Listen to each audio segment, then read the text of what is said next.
किताब के विमोचन कार्य में हमारे साथ आचार्य मुनि लोकेश जी मौजूद हैं। सर, आपका बहुत बहुत स्वागत है, आप यहाँ पर आए इस किताब के विमोचन कार्यक्रम में शामिल हुए। किताब को लेकर क्या कुछ कहना चाहेंगे? देखिए, सबसे पहले तो मैं इस अवसर पर स्मरण करना चाहूँगा महान स्वतंत्रता सेनानी जवाहरलाल जी दर्डा को, जिन्होंने लोकमत समूह की स्थापना की और उनके जो संस्कार थे निर्भीकता के और पत्रकारिता को लेकर के, वो विरासत में डॉक्टर विजय दर्डा को मिले और विजय बाबू ने उस महान विरासत को जीते हुए इस पुस्तक का जितना मैंने अध्ययन किया है और मैं उनके व्यक्तित्व और कर्तृत्व के बारे में कहूँ तो पत्रकारिता की सबसे बड़ी खूबी होती है वो है निष्पक्षता की और निडरता की, और ये दोनों ही गुण मुझे विजय दर्डा जी के व्यक्तित्व में भी मिलते हैं और इस पुस्तक में भी उन्होंने बेबाकी के साथ उन विचारों को रखा है।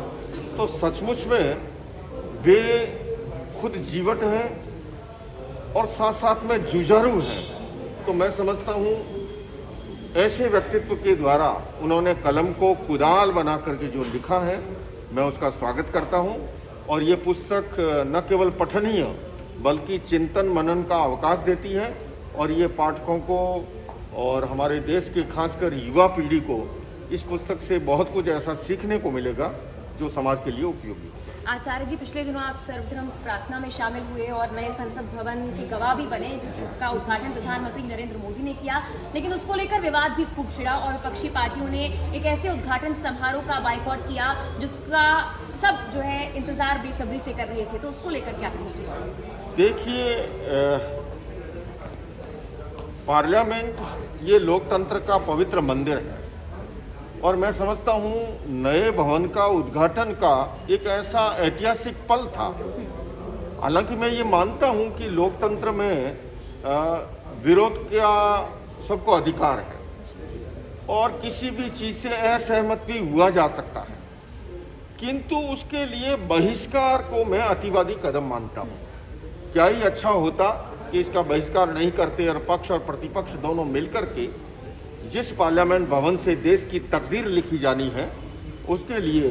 तो मैंने तो वहाँ उपस्थित होकर के जैन प्रार्थना भगवान महावीर की वाणी प्रस्तुत की थी और मैंने इस बात को उस समय भी रेखांकित किया था, फिर से कर रहा हूँ कि ये ऐसा अगर नहीं होता तो ज़्यादा अच्छा।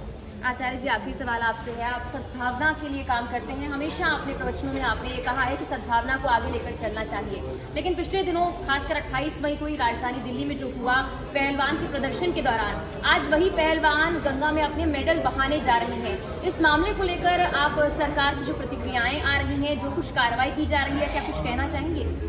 नहीं, मैं तो इतना ही कहना चाहूँगा इस विषय की मुझे चूँकि अधिक जानकारी नहीं है, लेकिन मैं ये मानता हूँ जहाँ तक आपने कही कि सद्भावना के क्षेत्र में काम करता हूँ। हमारे देश के माननीय प्रधानमंत्री जी विकास की बहुत चर्चा करते हैं और वो देश को बहुत आगे ले जाना चाहते हैं, किंतु मेरा ये भी मानना है कि विकास के लिए भी सोसाइटी में पीसफुल एटमॉस्फेयर चाहिए। अगर पीसफुल एटमॉस्फेयर नहीं होगा तो डेवलपमेंट आगे नहीं बढ़ेगा।